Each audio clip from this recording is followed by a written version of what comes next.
This is a version of the Bear Paw On-Point quilt that I made for We Like Sewing magazine. Um, but I did this was my sample. So I used wildflower prints from Sharon Holland for Art Gallery Fabrics, some batik that I had, and some other botanical kind of print. I don't remember what this is. So to finish it up for the quilting, because there's some big open spaces in the Bear Paw, you can do all kinds of things. But for me, I did on my magazine sample, I kept it really simple and clean lines. So you can, I think, see that there are a lot of like following the seams and making a lot of straight line. And then I just traced like a square cutting ruler that I had and outlined that a few times. For the interior sections around the paw, I kept the lines really straight in the triangles, and I just wanted something graphic to highlight my print and my solids, and I felt like that went really well. But for this one, it's a little bit more romantic of a feeling, in my opinion. So I'm going with more of an organic cut. I'm going for more of an organic stitching. So you can see on this one, in this section, I'm copying this floral motif from the print here into my stitching. So you can see that I am kind of making like a Cosmo. It's inspired by cosmos. And then up in each corner, I am doing a leaf print. And then I'm sort of undecided what I will do in these smaller sections. I have already grid quilted it, so you can see that on the back. I've already gone in a grid and quilted through, and then I'm filling up the larger open areas with some stitching. So I am going to just sort of show you how I got started. I'll work on this section over here, how I decided how to lay out my leaf print, and it is super, super simple if you want to do something like this. I don't use a quilting like free motion foot because they scare me. I just use my walking foot and turn the fabric a lot, and this works fine for smaller projects, I find. I think one day it would be nice if I got bold enough to do the free motion, but I feel like I would have to practice a lot, and I don't want to waste a quilt messing it up practicing. So anyway, that's a someday thing, but for now I find that I get pretty good work just from paying attention while I use my regular walking foot. So here is how I create that leaf design, and then we will stitch together. What I have for my template is a piece of dried Nandina bamboo from my garden. So you can't get any easier than that. And then what I've done for each of these is I'm just putting it down. I'm not doing every little individual leaf. I'm just using it as a guide for where some of the branches come off, and then I am stylizing it for my own mental health and not trying to do all of these tiny little leaves. But it helps me remember to keep that organic feel while I'm using my hair marker. I don't know what it has on it, but anyway, I'm using my hair marker to score into the fabric. You know, when you use them, they just make creases so that you have a line to follow. But then obviously once you stitch over it and it gets wrinkled by other things, you never have to worry about if the line came out or not. It definitely will just disappear. So that's great for grids. It's also good for this free motion because you can just use it in an angle. And then I'm just following those along with my sewing machine to create the quilting. So I'll show you how I would do that. I'm going to lay it out in the corner. I'm coming out from the corner with my stem. And I don't want too much stem. My stem is pretty long, but I really don't want too much stem. Although I don't need to go the whole way to the end because obviously there will be binding down here. So I am just going to move out of my way any of my pins that are in there, just so I'm not bumping into pins the whole time that I'm working. I'm just going to move those aside so they're a little bit more out of the way. I still want them in there because they help hold the fabric from shifting while I'm quilting it, but I definitely don't want to have to try to move pins while I'm also trying to sort of free motion quilt. So I am going to use my hair marker and just go alongside the stem.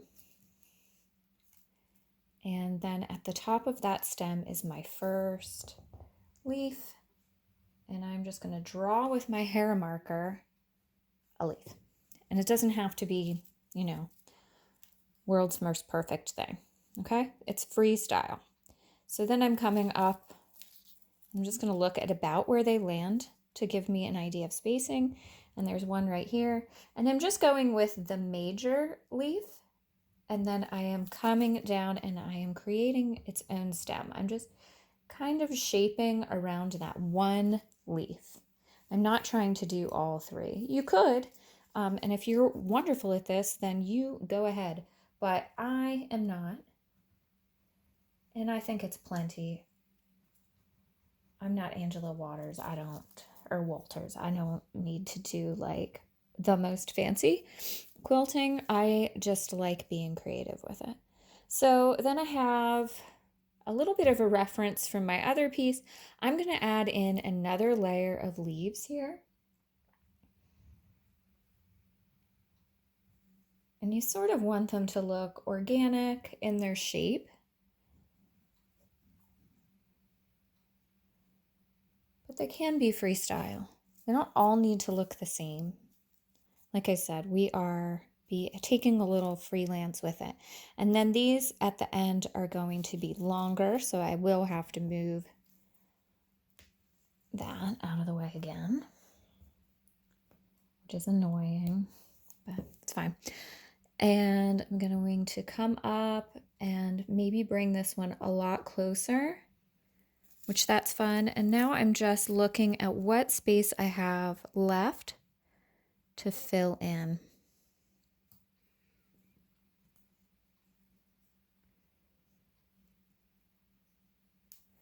And then I think on each one I did a small set down at the bottom that it doesn't exist on my leaf sample.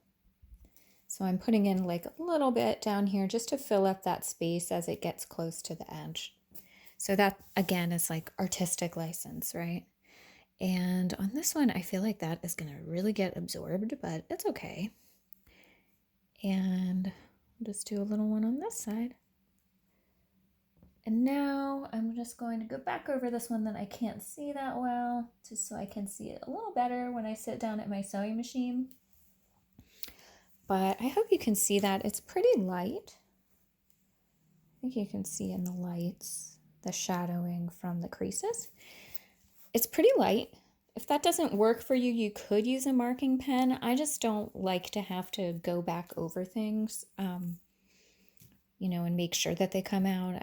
I've been burned by things before where I thought they were going to erase and then they didn't erase, and it's so frustrating to have ruined something. So I'm going to take this over to my machine and I will put you on the overhead and you can watch me stitch it up.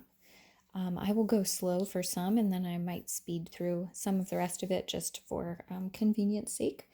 But yeah, I hope you enjoy this sort of light tutorial on how I do some organic quilting on a piece. And again, my Bear Paw On-Point quilt, which you could do in prints or you can do in the cyanotype. I have a kit for sale. I'll link that down below if you're interested. You can purchase it on my Etsy shop, and I really appreciate your support. It helps taking time to make videos worthwhile. So thank you. Okay, so now we are sitting down at the machine and I am starting to sew. I'm just following that initial stem up to the top, and I am starting to turn the machine as I get to the top point of the leaf that I outlined. And then I'm coming back down, and I don't try to line right back up with the stem. I want there to be a little bit of width in the created by the like layered effect of the stitching. So I just go up one side, kind of follow that line, very gently turning my fabric. I'm not making any very tight turns, and when I get to a point, I leave my needle in, I swivel the fabric around, and then I come back down, making a nice gentle curve until I get to my next leaf. I stop there at the stem, head down to the point, swivel my fabric with the needle down, head back in a nice gentle curve out to the stem, and I go across to the other side. So you just repeat that. It doesn't have to follow your markings exactly. They're just a guide to help you know what you had planned out so that you can stay on course and not get confused as you work. And then I'm just coming down and finishing out to the bottom. I did have to remove that pin again, but it's fine. And then I'm almost done. And I really like how these look. It's really simple to do this sort of naturalized, organic shaped leaves. So I really encourage you, if you have a little open space on a project, it's not too big, so it won't be really cumbersome to swing around a bunch of times. I would try it. It'd be perfect to start with a mug rug or a wall hanging or just a little sampler piece of fabric for yourself. If you've never done something like this is really how I got started on this. And again, I could use a walking foot, or I could use a free motion foot, but I really like the walking foot and I feel like it works for me to do this. So if you're like me and you're sort of nervous about that free motion foot, this could be a good option for you. And here we are, all finished up. I love it. I think it looks really nice. That is the back, so you can see it doesn't catch or pucker the fabric a whole bunch. And each one is similar, but a little different because I traced it differently, and then while I was sewing, I filled it out differently. And here are a few different angles so you can watch me work and swing the fabric and get a little bit of a better idea of how I move around the piece as I work.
Once I completed the leaves, I tried to decide what I wanted to do to fill in a couple of the other open square areas, and I decided on a 5-point flower.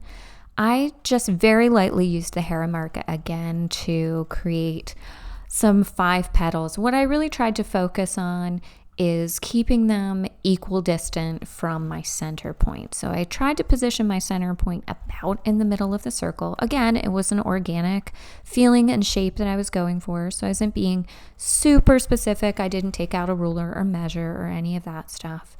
But I just want those to look even enough and not have one that's very small and one that's very large.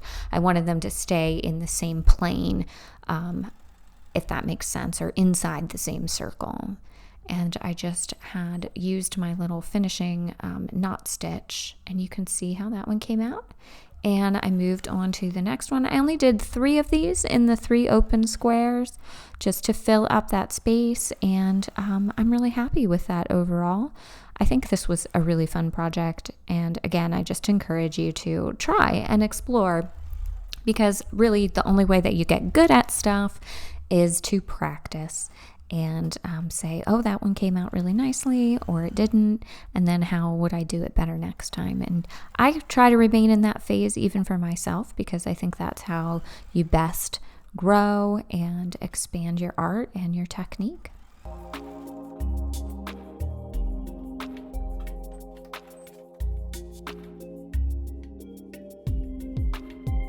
And now I've completed it. I did some 5-petal flowers in the top open square, the side open square, and the alternate side square. And that is based off of this little sweetie right here.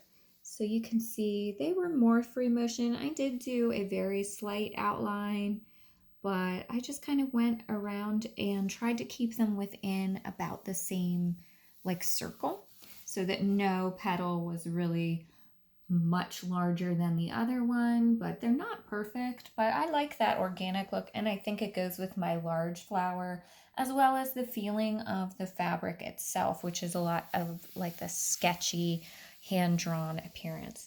So that is the end of the quilting. I love how the leaves turned out, my free motion or freehand flower, a little Cosmo there, and as well as the little 5-point petals. I hope this was inspiring to help you think about doing some more outside of the box quilting, especially on some of your wall hangings. I think the Bear Paw On-Point pattern lends itself really to these nice little pockets that are not intimidating to practice your quilting and try something different. So get out there and get inspired, and thank you for taking time to quilt with me today. If you liked this video, I encourage you to subscribe and hit the notify and sign up for all the things so that you can see more inspiration in the future. Thank you so much. Have a great day.